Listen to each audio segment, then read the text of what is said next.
All right, guys. Hope everybody's doing well this week. I just wanted to stop in with this clip I found from this Tucker Carlson and Curt Weldon interview. Uh, Curt Weldon is a former congressman, and I guess he's fighting on the behalf of firefighters and things like that. He's been a part of documentaries about what happened at 9/11, but he's basically coming out to expose that 9/11 was definitely an inside job and that it did not happen the way that we were told. But this is just a maybe a 5-minute clip of it. Y'all can go check out the rest of the interview on Tucker Carlson's channel, and y'all like, comment, share, and subscribe, and get back at your boy with another one. Do I think 9/11 is going to be the biggest scandal in our lifetime and beyond? Yes, I think it's going to be the biggest scandal in the history of America because it occurred on U.S. soil and because it is so recent that we have relevant information still available. Right, that's right. We have recorded information. We have personal information. Once people realize they can talk and not be afraid of being killed or not being afraid of being ostracized. And you know what gets me is reporters who call people conspiracy theorists. Well, that's all the agency does. I know. They're the ones that create the conspiracies. I'm aware. I mean, cut me a break. I'm aware. They have whole courses for their agents on how to make people look like they're conspiracy theorists. And the propaganda operations designed to discredit. Exactly. Right. And so all we want is the truth. Of course. So Trump, appoint people of impeccable integrity. Let them study the facts. I will testify under oath everything I know about intelligence. Let these 3,000 architects who are risking their careers, making nothing, let them testify under oath. There has been this subtle pressure to the firefighters and to the officers not to talk for obvious reasons.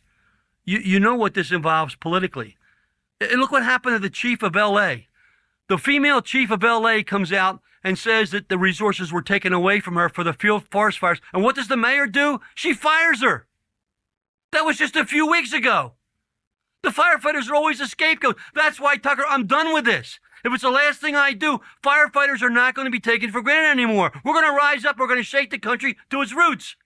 So, firefighters are not second-class citizens. Well, they certainly shouldn't be. But if they talk, they'll get sidelined. They'll be called crazies. Even though they heard explosions, they can't be allowed to say that. They heard explosions? Yeah, absolutely. It's on tape.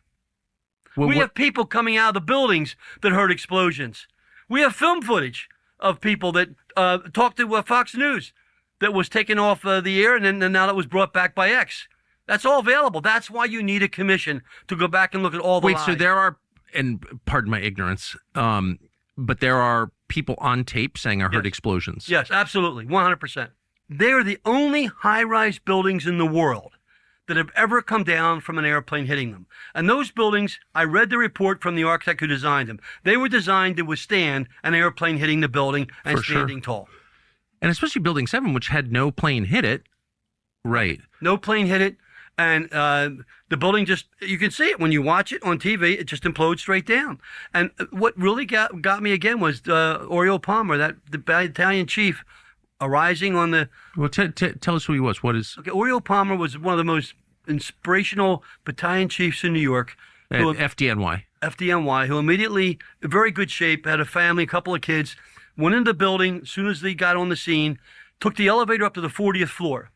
Got off the elevator, and you can hear him on the comm system say, I'm here, 40th floor. We're going to start walking up the stairwells. Every 5 floors, he radios back to communication. I'm on the 50th floor. Everything's okay. We're on floor 60. Everything's okay. He's going up. Every so many floors, he gives a report. He reaches the 78th floor, the floor of impact. He comes out of the stair tower, and as clear as you listening to me here, and I know I get passionate, and I apologize to your listeners for that. He says, we're on floor 78, the floor of impact. We've got 2 fires, and we can handle them. 1 minute later, the whole building collapses. That's not normal. That is not acceptable. That is not what happened. And this is on tape? It's on tape. You had 3 buildings come down, sort of collapse in on themselves, implode, it looked like. And like a lot of people have said, many credible, non-crazy people have said, Yeah. was controlled demolition. Was it?